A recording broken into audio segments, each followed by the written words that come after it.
ਉਹ ਗੁਸਤਾਖ है ना उन्हें कदी कीती है ਉਹਦੇ मुकाबले ਜਿਹੜੇ आए सन भावें जुमेराती सन ते भावें मंगल वाले सन ते भावें बुध वाले सन समझ आ रही है भावें वो लाल बेग सन ते भावें खबीस किस्म के मवेशी सन भावें वो चिमनियां सन सारियां पाट गईयां और राफ्ती बन गए। जलाली कल भी अहमद रजा दा नौकर सी जलाली आज भी अहमद रजा दा नौकर और उसे तो वैसे ही नहीं है। अल्हम्दुलिल्लाह अल्लाह रसूल का फजल है। जो बाबा जी को काफिर कहता रहा है, जो बाबा जी पे कुफर के फतवे लगाता रहा है, जो कहता रहा है जो इनके निकाह में जनाजे में जाएगा उसका निकाह टूट जाएगा, जो कहता रहा है कि बाबा जी नौजुबिल्लाह दज्जाल है। तो जलाली साहब का मसला क्या है? जलाली साहब ने ये नहीं आख्या किसी गुनाह कीता है, उन्होंने आख्या यार मासूम अपने बाप दादियां दे फैसले ना मनने प्यो दादे को फैसला कर जान तो छोटे मुंडे बिगड़ जान कहंदे हुण मैं अगली गल नहीं करदा। फिर कौन है कौन तुम हो कौन, तुम्हारी हैसियत क्या है, तुम बड़ी जालिम हो, तुम हो कौन, उनकी बड़ी जातों के बारे में बात करो। चीकना है तुसी ये जितने कीड़े मकौड़े ये जितने लाल बेग इन सब बेहयाओं को शर्म करनी चाहिए। अमीर मुआविया के खिलाफ भौंकते तुम तो राफजियों को राजी कर रहे हो, आले सुन्नत को तो नहीं राजी कर रहे, वरना इमाम हसन को तुम किस खाते में डालोगे? पर इतने तो लोगों ने आख्या शाह तो होता ही हुसैन खराब करना सुना ड्रामा बहुत कीता है। ये ड्रामा किया इन लोगों ने ड्रामा, और उस ड्रामे का नतीजा देख लो आप सारे राफजी हो गए। वो कल भी सही सी, वो आज भी सही है, तुम्हारे सामने बैठा है। मैं क्या एड्डी जल्दी तेन शजरा नहीं लभना, तुझे नंगा करने के लिए अल्लामा ज़हुर अहमद जलाली साहब ही काफी है। अल्लामा ज़हुर अहमद जलाली साहब ने बड़ा टैट खत लिखे है, लाल बेग नूं नंगा करके रख दिता है, टे वड्डे शेर गिद्दड़ बन गए।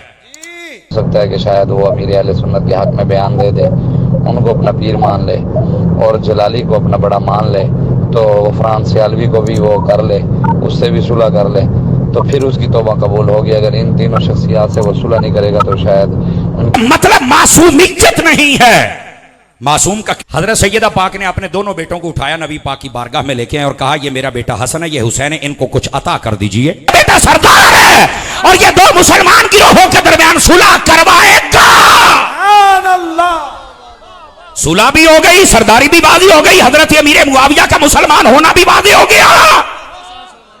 ये जी पीछे खलोते हैं इमाम हुसैन थोड़ी जंग हो गई, यजीद दे नाल साडी भी जंग हो गई है, हसन तो है ही नहीं।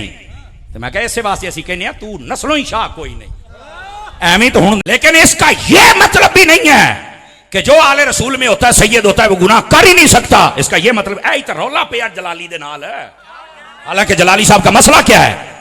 जलाली साहब ने यह नहीं आख्या किसी गुनाह कीता है, उन्होंने आख्या यार मासूम ने नहीं गल की, सिर्फ वो लफ्ज़ खता बोल के उस मसले को शायद या समझा नहीं सके या कौम समझी नहीं, या जेना खराब करना सुना ड्रामा बहुत कीता है ते मसला बिगड़ गया है। जबकि जलाली दा माजी भी सामने है, हाल भी ते मुस्तकबिल भी सब दे सामने है। ना वो गुस्ताख है ना उन्हें कदी कीती है। ओदे मुकाबले जेड़े आए सन भावें जुमेराती सन ते भावें मंगल वाले सन ते भावें बुध वाले सन, समझ आ रही है? भावें वो लाल बेग सन ते भावें खबीस किस्म के मवेशी सन, भावें वो चिमनियां सन सारियां पाट गईयां और राफ्ती बन गए। जलाली कल भी अहमद रजा दा नौकर सी जलाली आज भी अहमद रजा दा नौकर। जो है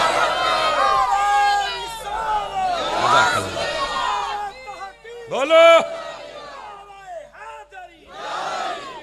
तो जो है कोई नहीं है। ये ड्रामा किया इन लोगों ने ड्रामा, और उस ड्रामे का नतीजा देख लो आप सारे राफजी हो गए। वो कल भी सही सी, वो आज भी सही है, तुम्हारे सामने बैठा है। किसी को समझ आवे चाहे ना आवे। और कई वड्डे वड्डे इत्थे जनाब अली बुर्ज उलट गए, वड्डे वड्डे शेर गिद्दड़ बन गए। बोल रहे सुभान अल्लाह, 5 किलो का सिर नहीं हिलाना। खुदा दा खौफ करो, खुदा दा खौफ करो, किसी का हसद इना नहीं होना चाहिए। लेकिन जो मैं बात कह रहा हूं इसका मतलब मासूमियत नहीं है। मासूम का क्या मतलब है? जो गुनाह कर ही नहीं सकता। बाकी हस्तियां सहाबा या अहले बैत या वली इनमें इम्कान होता है, अल्लाह बचा लेता है, बस अल्लाह ऐनी गल है। लेकिन यह कहना कर ही नहीं सकते और बस है। इस तहारत का मतलब तहारत एतिकादी है, तहारत अमली है और तहारत खानदानी है। मतलब यह है जो आपकी खिदमत में अर्ज कर रहा हूं। और इस तू भी एक अगली गल दसा जे जागदे बैठे होता, इस आयत को अगर आप पढ़े ना, यदा शान नुजूल है, तो मसला सारा हल हो जाना है। अल्लाह ने क्यों फरमाया महबूब हमने आपकी अहले बैत को हर किस्म की ये जो आलूदगी इससे दूर है। इस आलूदगी से मुराद शान नुज़ूल में ये है, नबी पाक की जो बीवियां थी ना, उन्होंने हुजूर से कहा या रसूल अल्लाह सल्लल्लाहु अलैहि वसल्लम हमारे लिए ना अलग अलग तय कर दें कि हमारे घर में इतना राशन आएगा, इतना आएगा, इतना आएगा, इतना आएगा। नबी पाक अलैहिस्सलाम ने फरमाया ये तुम्हें कहने की क्या जरूरत थी जब हर शय मिल रही है, ये तुम्हें कहने की क्या जरूरत थी। अल्लाह रब्बुल इज्जत ने आयत नाजिल फरमा दी, फरमाया हबीब पहले तो इन्होंने सवाल कर लिया ना, अब नहीं करेंगे। क्यों? फरमाया हमने इनके दिलों से तलबे दुनिया को वैसे ही खींच कर पाक कर दिया है। मतलब ये तलबे दुनिया को खींच लिया है, ये भी एक रिज्स है, इसको निकाल दिया है। अब ये सवाल नहीं करेंगे, थोड़े पे राजी हो जाएंगे। तो अहले बैत की तहारत का मतलब ये है कि हमने तलबे दुनिया इनसे खींच ली है, वो तुमसे दुनिया तलब नहीं कर सकते। तो मैंने कहा नबी की अहले बैत अगर नबी से माल तलब नहीं कर सकते तो सैयदा पाक ने अबू बकर से बागे फदा कैसे तलब किया, बताना।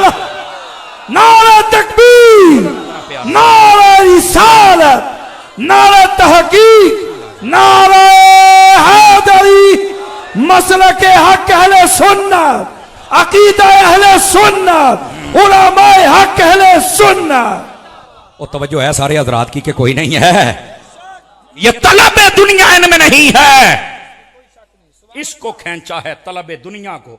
कोई नहीं, उन्होंने बहुत ही गर्मी लगती, लग लैन दो। हुण मेरे हाल वेखो, सुभान अल्लाह आखण वाले बनो। 5-4 बंदे बड़े परेशान बैठे ने, जे साडी कंपनी दे ने तो बोलो, नहीं तो तुहाडी परेशानी वधदी रहनी। चुके अकीदा रजा आउंदा पिया जे। तकड़े होके जरा, तकड़े होके जिन्ने हजरात बैठे हो गौर दे नाल मेरी गल सुनो। इससे मुराद है तलबे दुनिया। बोलो तो सही ना यार, तलबे दुनिया है जिसको खींच लिया है। और इस पर दलील एक और हदीस भी है, हवाले सारियां किताबां दे फकीर दे जिम्मे रहे, मशहूर हदीस है। नबी पाक आखिरी अय्याम में थे। आखिरी अय्याम का मतलब आप करीब था कि पर्दा फरमा जाते, मरजुल वसाल में थे। हजरत सैयदा पाक ने अपने दोनों बेटों को उठाया, नबी पाक की बारगाह में लेके आए और कहा ये मेरा बेटा हसन है, ये हुसैन है, इनको कुछ अता कर दीजिए। तो नबी पाक को चाहिए था, कहते अद्धा बाग फदक तेरा है, अद्धा तेरा है, या कहते आओ बाग तेरा है, आओ तेरा है। नहीं, आपने क्या किया? फरमाया हसन मुझे दो। हूं मैं नहीं तुहानू कहना बोल हसन दो। हसन लिया, जोली में बिठाया, फरमाया मेरा पुत्र हसन है। हाँ जी हसन है। तो आपने फरमाया हसन को मैंने अपनी सरदारी दे दी है। सुभान अल्लाह। और इमाम हसन ने सरदार बन के दिखाया। जब हजरत अमीर मुआविया से सुलह की तो बुखारी शरीफ की हदीस भी वाज़ेह हो गई। फरमाया इन्न इब्नी हाज़ा सय्यदुन, ये मेरा बेटा सरदार है और ये दो मुसलमान गिरोहों के दरमियान सुलह करवाएगा। सुभान अल्लाह। सुलह भी हो गई, सरदारी भी वाज़ेह हो गई, हजरत अमीर मुआविया का मुसलमान होना भी वाज़ेह हो गया। ओए बोलो तो सही ना। शाह साहब फरमा रहे ये कहो कि दोनों तरह मुसलमान हैं। और ये जुमला मैं बोल के चेक करता हूं सुन्नी किथे बैठा है। मैं कहा जन्नत दे सरदारां दी सुलह हो गई है, ए मिरासी क्यों सड़दे फिरदे ने? क्या क्या जिंदा बंदा बोले जिंदा बंदा, दूसरे बंदे दी छुट्टी है, गैरत वाला बोले दुआ मुंह थल्ले रखे। वाह वाह वाह। नारा तकबीर, नारा रिसालत, नारा तहकीक, नारा हैदरी, नारा हैदरी। असा अली दे बच्चों के पीछे इंज खलोते हाथ बांध के जरा गौर दे नाल सुने। ऐसे हाथ बांध के पीछे खड़े इमाम हसन तुहाडी सुलह हो गई है हजरत अमीर मुआविया दे नाल, ते साडी भी सुलह हो गई है। असी इंज पीछे खलोते हां, इमाम हुसैन तुहाडी जंग हो गई यजीद दे नाल, साडी भी जंग हो गई है। इत्थे खलो ना उन्हां दे पीछे। तो इमाम हसन तो वड्डा सैयद है और कहंदा असी शाह हुन्ने आ। मैं कहा आ भी शाह आई जेड़ा मेरे नाल बैठा, आ भी शाह। समझ आ रही है? शाह वो नहीं हुंदा जेड़ा अमीर मुआविया दा दुश्मन होवे, शाह वो हुंदा जेड़ा इमाम हसन दे फैसले नूं सिर ते रखे। हाथ खड़ा करके बोलो सारे सुन्नी दा। वाह वाह वाह। वो शाह हुंदा है ते जेड़ा अपने बाप दादियां दे फैसले नूं ना मन्ने। प्यो दादे को फैसला कर जान ते छोटे मुंडे बिगड़ जान, कहंदे हुण मैं अगली गल नहीं करदा, फिर चीकना है तुसी। ओ कहंदे ने फारग ने, फारग ने, फारग ने। ते जेड़ा इमाम हसन दे फैसले नहीं मानदा ओए फारग है, फारग। हुण समझ आ गई जे? ओ बैठे हो ये जितने कीड़े मकौड़े, ये जितने लाल बेग, इन सब बेहयाओं को शर्म करनी चाहिए। अमीर मुआविया के खिलाफ भौंकते, तुम तो राफियों को राजी कर रहे हो, आले सुन्नत को तो नहीं राजी कर रहे, वरना इमाम हसन को तुम किस खाते में डालोगे? पर इतने तो लोगों ने आख्या शाह तो होता ही हुसैन है, हसन तो है ही नहीं। तो मैं कहा इसे वास्ते असी कहने तू नस्लों ही शाह कोई नहीं, एवं तो हूं नहीं तो तू उच शरीफ जाता फिरदा भी कि मैनू शजरा लभ जाए। मैं कहा एड्डी जल्दी तेन शजरा नहीं लभना, तुझे नंगा करने के लिए अल्लामा ज़हूर अहमद जलाली साहब ही काफी हैं। अल्लामा ज़हूर अहमद जलाली साहब ने बड़ा टैट खत लिखे है, लाल बेग नू नंगा करके रख दिता है। कहने लगे तू हुण शजरे लैके सैयद बनेगा, तेनू साइयां मंड के रख दिता है। सैयद को बताना नहीं पड़ता, सैयद सैयद ही होता है। लेकिन याद रख लें, गुस्ताख नहीं होता सैयद, और सुन्नी ये भी गुस्ताख नहीं होता। ना सिहाबा का ना अहले बैत का, मेरी बात लिख लें आप हज़रात, इस वास्ते कच्ची बातें अपने ज़हन से निकाल दें। समझ आ रही है? हुण अगे चलो जरा, ताकि तुहानू मसला भी समझ आवे ना। मसला समझ आएगा तो बात खुलेगी ना भाईजान। तो मैं बात आपकी खिदमत में यह कर रहा हूं कि यह तहारत का मतलब क्या है, रिज्क निकालने का मतलब क्या है। तलब दुनिया खत्म कर दी है। फरमाया मेरे बेटे को कुछ अता करो। फरमाया हसन है? जी हाँ। फरमाया सरदारी मैंने दे दी। और जब इमाम हुसैन की बारी, फरमाया हुसैन मुझे दो। इमाम हुसैन को पकड़ के नबी पाक ने गोद में बिठाया। फरमाया मेरा पुत्र हुसैन है? हाँ जी। फरमाया इसको मैंने अपनी जुर्रत अता कर दी है। और फिर करबला में इमाम हुसैन की जुर्रत देख लो कैसी है। तो नबी पाक को नहीं पता था कि मैंने बाग देना है, बाचना सारियां खा जाना है। ओ बैठे हो। और अगली बात भी सुन लें, ये कितनी बड़ी धांधली है। कहते वो नबी पाक का बाग था। आप याद रख लें, याद रख लें इस बात को। अल्लाह ने कुरान में फरमाया वअलमू अन्नल अर्द लिल्लाहि व रसूलिही, ये जितनी जमीन है ये सारी अल्लाह और उसके रसूल की है। तू कहना सिर्फ बागे फतह है, साढ़े नजदीक सारी दुनिया ही होना दी है। समझ आ रही है? और दूसरी बात, पहला झूठे वे फिर सारी वंड, अपना घर भी ढा। तू भी बीबी दा हक खाती बैठा, तू दिता है। क्या कहने, वाह वाह वाह। सारे ही गुस्ताख बने बैठे हो। पहलू तो इत्थे आ ना, तू कहता सारी जमीन अल्लाह रसूल दी है, लिहाजा मैं उन्होंने अपना हक तो देवा ना होना तो नहीं सी दिता। मैं मानता भी तेरे को हलाल दी टाकी लगी है। ओए बोलो, ओए 5 किलो का सिर लाने वाली कौन, बोलो थोड़ा जा मेरी गल से। लेकिन अच्छे तो मसला ही हो रहे, अपनी बारी पता को नहीं। ये आय मैं कुरान की आयत पढ़ रहा हूं। और दूसरी तरफ देख, नबी पाक ने फरमाया, हजरात उलमा इस बात की तायद फरमाएंगे ताकि अवाम भी इस बात को माने कि बात सही हो रही है। फरमाया हम जो नबी होते हैं, आका करीम अलैहिस्सलाम फरमाते हैं, फरमाया हम दिरहम और दीनार इसमें विरासत नहीं छोड़ के जाते, मालो दौलत नहीं छोड़ के जाते। हजूर जो नबी होते हैं वो क्या छोड़ के जाते हैं? फरमाया इल्म छोड़ के जाते हैं, ये विरासत है हमारी। नबी पाक ने तो बता दिया हमारी विरासत दुनिया में, जायदादों में, बागों में और पैसों में होती ही नहीं। नबी कहता मेरी विरासत ही कोई नहीं, तू रौला पाई खलोता है।